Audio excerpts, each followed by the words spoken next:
فلوسي وخد شقة عمري كله وخد الذهب وكمان مفتاح عربيتي، وصحيت ما لقيتش اولادي وكسر لي تليفوناتي. يا ترى ايه الموضوع؟ الموضوع ان طلعت شيماء الميك اب ارتست مرات اسماعيل الليثي بفيديو وهي بتعيط وبتصرخ ضربني ورم لي وشي مبهدلني كسر لي تليفوناتي خد عيالي وصويت وعياط وانهيار جامد وشها مزرق محمر ووشها وارم بتعيط وتستغيث. يا جماعه بقى لي 10 سنين على كده ومش عارفه اخد معاها حق ولا باطل. طيب يا جماعه ايه القصه وايه الموضوع؟ لا القصه تلزمنا ولا ايه الموضوع ولا ايه اللي بينهم. اللي يلزمنا اللي يلزمنا حاجه واحده. دلوقتي انتوا في بينكم مشاكل حتى لو ما فيش، او حتى زي ما هو بيقول ان الموضوع ان الصفحه بتاعتها متهكره وان الفيديو ده اتاخد ونزل بالخطأ. ملناش فيه بقى اتاخد نزل بالخطأ، الفيديو نزل. الفيديو نزل، اذا الفيديو معمول من شيماء. شيماء اللي عامله الفيديو واللي بتتكلم فيه شيماء. طب يا جماعه مش كل حاجه في حياتنا نطلع كده على السوشيال ميديا نبينها او نقول للناس احنا عملنا او فينا او جرالي ضربني جوزي قطعني خد فلوسي خد اللي ورايا. ماشي يا جماعه، ماشي يا جماعه، في البيوت ليها اسرار. البيوت لازما تكون متداريه بينكم مشاكل تقدروا تحلوها مع بعض.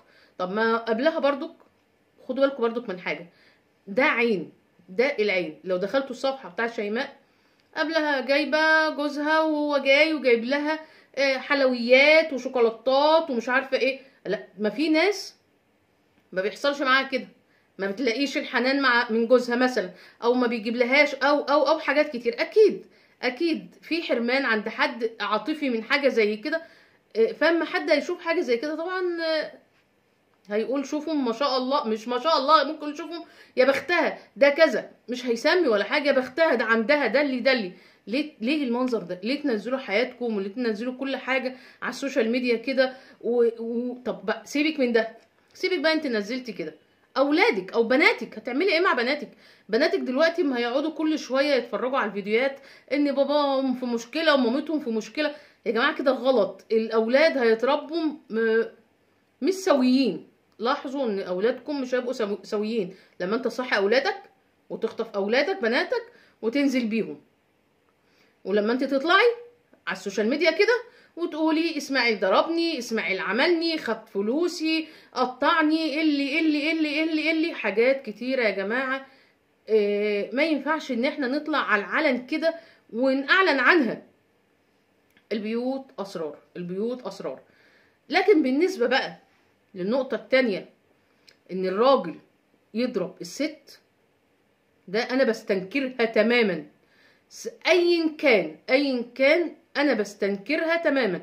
هي لا مؤاخذة اي ست ايا كان حتى لو ايه ملهاش ان هي تتضرب. هي انسانة، هي بني ادمة. ده اوصى بينا الرسول عليه الصلاة والسلام. قال ايه؟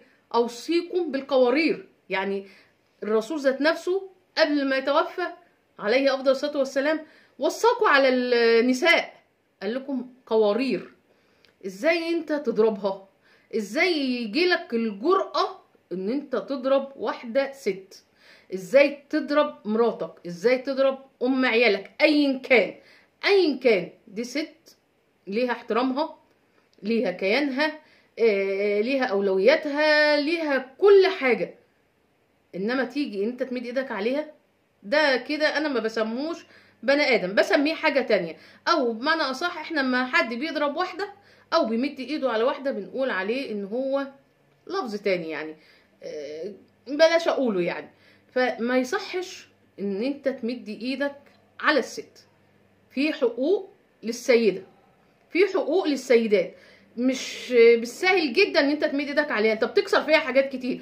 ايدك اللي اتمدت عليها بتكسر فيها حاجات كتير، بتلغي انت اللي عايز تلغي شخصيتها، انت اللي عايز تلغي شخصيتها. الراجل دايما اللي بيمد ايده على مراته ده راجل نرجسي، دايما عايز يوري الناس ان هو ذو سلطه، ان هو اقوى، ان هو فبيمد ايده عليها عشان يوريها ان انا اقوى منك.